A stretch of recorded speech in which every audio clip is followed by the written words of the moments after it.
Next topic आता है PN junction diode as a rectifier.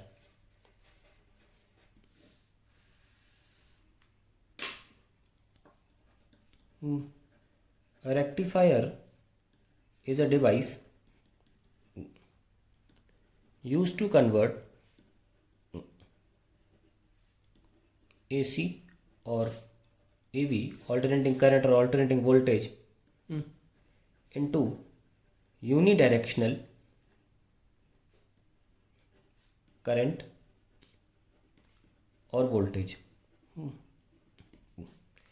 Principal क्या है रेक्टिफायर का?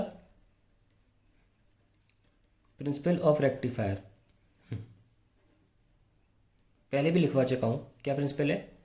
Diode conducts only in one direction. ये एलैबोरेट कर सकते हैं। डायोड कंडक्ट्स और diode conducts only in forward biased.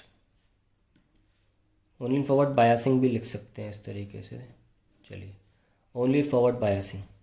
No rectifier दो तरीके के होते हैं। पहला होता है हाफ वेव रेक्टिफायर और दूसरा होता है फुल वेव रेक्टिफायर।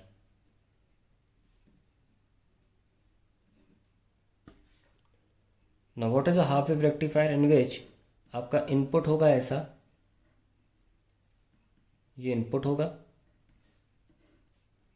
और आपका आउटपुट होगा ऐसा, ये होगा नहीं ये। तो आपके ये जो साइकिल्स हैं, मर्जी है आपकी, आप ज़रूरी नहीं है कि आप ऊपर वाली बचाएं, नीचे वाले भी बचा सकते हो, लेकिन ये है कि एक तरफ वाली ही बचेगी, एक उड़ जाएगी, आधी वेव चली जाएगी।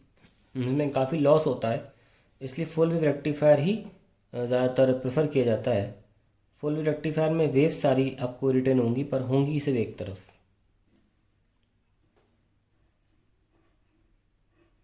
ठीक है, ऑब्वियसली इसकी एफिशिएंसी कोई 100% नहीं है, पर हाँ ये वेव एक तरफ है ज़्यादा, इससे बेटर फुल वेव रेक्टिफायर माना जाता है। अब इसका हम सिस्टम कैसे काम करता है वो देख लेते हैं। हाफ वेव रेक्टिफायर,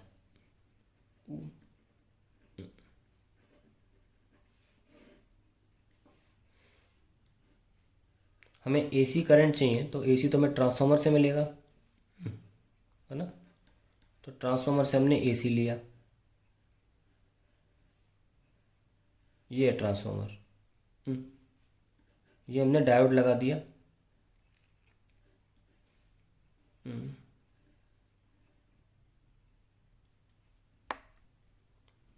इस पेज को हम डिवाइड कर लेते हैं, यहीं पे फुल वेव रेक्टिफायर भी हो जाएगा। सिंपल है, छोटा सा होता है, दोनों कोई भी एक आ सकता है, अक्सर फुल वेव ही आता है। ये एक डायोड है।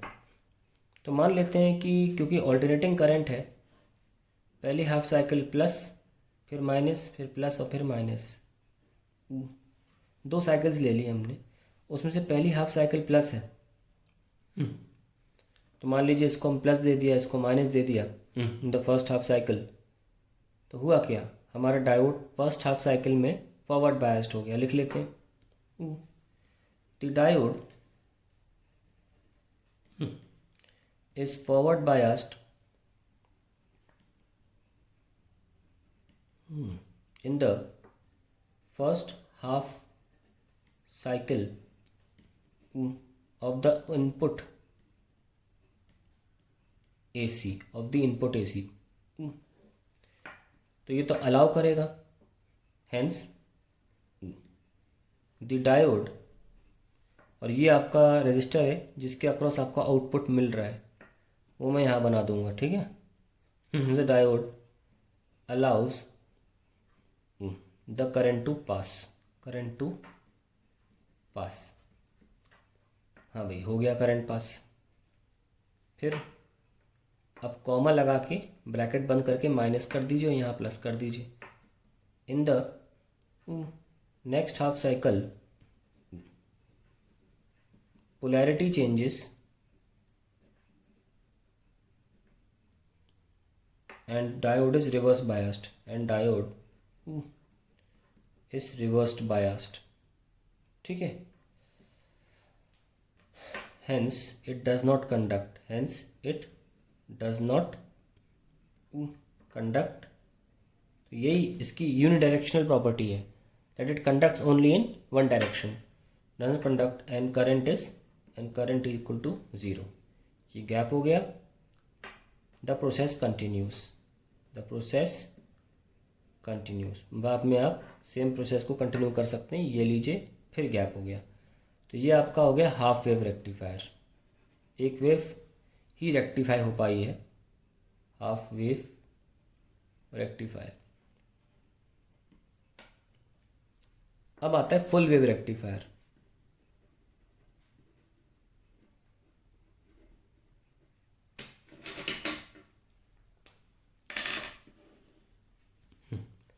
इसको सेंटर टैप्ड रेक्टिफायर भी बोला जाता है।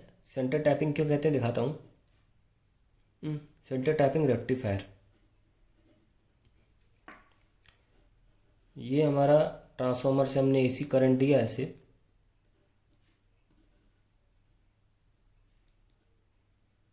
ये सेंटर टैपिंग इसे बोलते हैं। ये ऐसे यहाँ 2 डायोड यूज होते हैं, इसे बोलते हैं सेंटर टैपिंग। ये जो किया ना, इसे सेंटर टैपिंग बोला जाता है। एंड आउटपुट हमें ऐसे लेना होता है, इसके थ्रू। जो डायग्राम बनाया है वो ऐसे बनाना है आपको। ये डायोड D1 है और डायोड D2 है। तो मान लीजिए इनपुट यहाँ लिख लेता हूँ मैं और आउटपुट यहाँ। इनपुट में क्या है, जैसा था पहले, और आउटपुट देखते हैं कैसे निकलता है। पहला पॉइंट, पहली हाफ साइकिल प्लस और minus.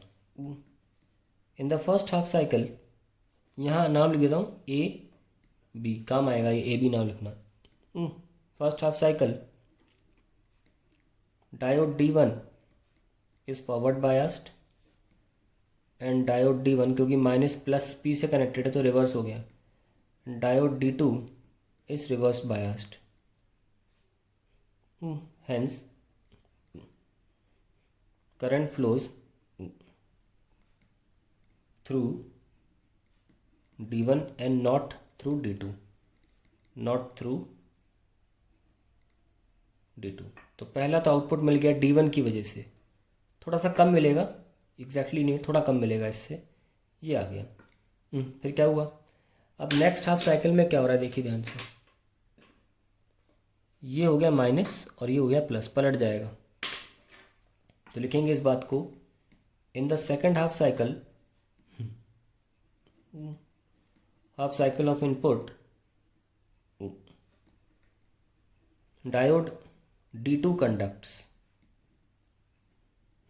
And D1 does not. Obvious है, D1 रिवर्स हो गया है, D1 does not.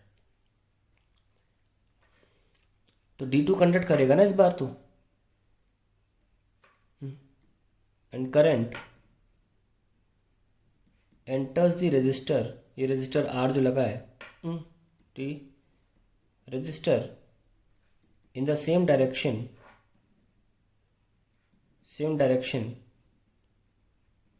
As in first case.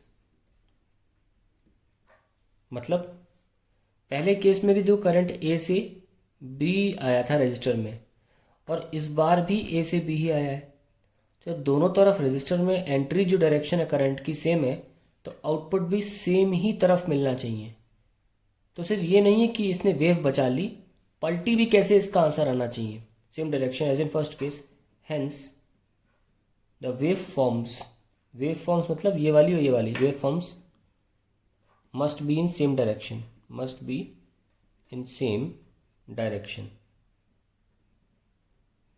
And the process continues. तो ये आपका हो गया इसमें। अब आगे भी ऐसे चलता रहेगा मामला। IV कैरेक्टरिस्टिक्स, सॉरी मुँह पे चिपक गया, IV कैरेक्टरिस्टिक, ये टाइम के साथ है, ये करंट टाइम के साथ है। तो ये हाफ वेव भी हो गया, फुल वेव भी होगा, और आपको 3 नंबर भी मिल गए अगर आने हुआ है। 90% तो ये आता ही आता है। बहुत सिंपल सा है। I hope you got it. और ध्यान रखना, डायरेक्शन का बहुत ध्यान रखना है इसमें। पूछते हैं कि पलटी कैसे, ये भी बोल सकते हो कि इसमें क्लॉकवाइज था ऊपर, अगर इधर वाला क्लॉकवाइज है तो इसके लिए हमने चलो ऊपर ही बना दिया। इस डायोड में एंटी क्लॉकवाइज करंट है इसके थ्रू, तो अगर क्लॉकवाइज में सेम बना रहे हो तो एंटी क्लॉकवाइज में पलटोगे, नीचे थी पलट दी ऊपर आ गई। ये भी एक तरीका एक्सप्लेन करने का कि ऊपर पल्स क्यों आई। ठीक है, वैसे बुक्स में क्या दिया रहता है, डायरेक्शन सेम रहेगी आर में करंट की एंट्री की, इसलिए आउटपुट वेवफॉर्म सेम बननी चाहिए। That is the end of half wave and full wave rectifier.